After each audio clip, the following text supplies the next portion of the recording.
যে দেখার কষ্টের চাইতে না দেখার কষ্ট সহজ।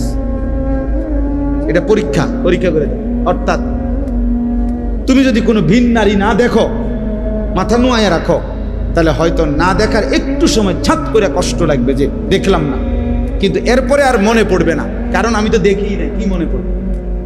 কিন্তু দেখলে মনে পড়ে লম্বা সময়, এরপরে মনের মধ্যে অনেক কিছুই আসা যাওয়া করে, সেগুলোও তো গুনাহ। দেখলাম একবার, এটাও গুনাহ। এরপরে যত কিছু এই নারীকে নিয়ে ভাবলাম, এটা গুনাহ না? তাহলে গুনাহ এবার বাড়তেই থাকলো। কিন্তু মাথা নোয়াইয়া ফেললে, না দেখলে, হিম্মত করলে, হয়তো এখন একটু কষ্ট হইল, কিন্তু এরপরে তো আর গুনাহ বাড়বে না, কারণ আমি তো দেখিই নাই, গুনাহ বাড়বে কেমন?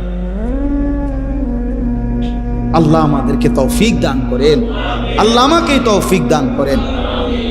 আল্লাহ তাআলা বলেছেন, এজন্য শয়তানের প্রথম আমন্ত্রণ অশ্লীলতা, নারীকে কেন্দ্র করে, ওয়াল মুনকার, এবং যাবতীয় গুনাহের দিকে আদেশ করে। ওয়ালাউলা ফাদলুল্লাহি আলাইকুম ওয়া রাহমাতুহু মা যাকা মিনকুম মিন আহাদিন আবাদা। আল্লাহ তাআলা বলে, তাহলে বান্দা শুনো, আল্লাহর দয়া, আল্লাহর রহমত যদি কারো করে না হয়, কেহই নিজেই নিজেকে পবিত্র করতে পারবে না। কার দয়া লাগবে? কার রহমত লাগবে? তো তুমি আল্লাহর নাফরমানি করলে আল্লাহর রহমত কেমনে আসবে?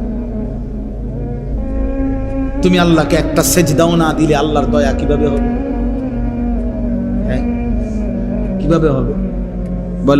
বলে তো ভাত খাও। ভাত তো আমি আগেই কইছি, আমি বারবার এটা বলতেছি, কিন্তু দুনিয়া চলবে।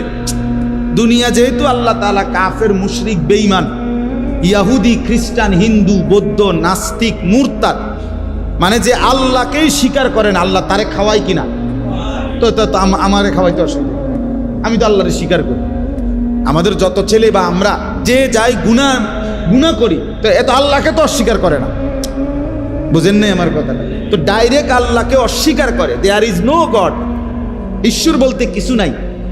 এরকম অসংখ্য লক্ষ লক্ষ নাস্তিক আছে, আল্লাহ তাদেরকে যেহেতু খাওয়াচ্ছে, তো আমার খাওয়াইতে অসুবিধা। এই জন্য আল্লাহ তাআলা বলছে, বান্দা খাওয়াবো তো দুনিয়া ঠিক আছে, জেলখানার আসামিকেও তো খাইতে দেয়, খাওয়ানোটা তো আশ্চর্য না, আখিরাত আসল।